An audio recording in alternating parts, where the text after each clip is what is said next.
This is the main entrance to the El Bosque de los Cuentos. Here through the cave. The stairs are kind of a pyramid. Come this way.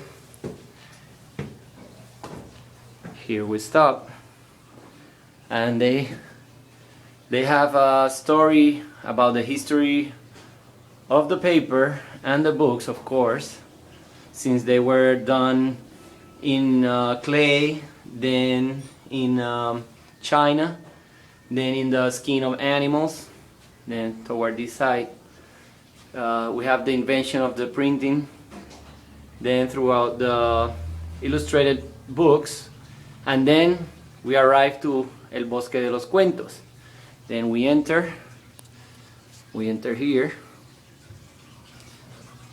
You have all these trees around, and we emphasize the importance of keeping the resources like the forest and the water, that it works as an inspiration for authors and illustrators. We keep on going this way, and here we met the goat Pepa. The Pepa, she don't talk, but she uses this keypad.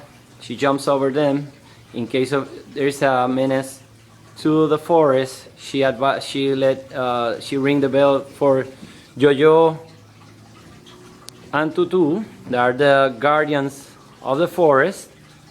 And after they met all these characters, then they head towards the Bosque de los Cuentos.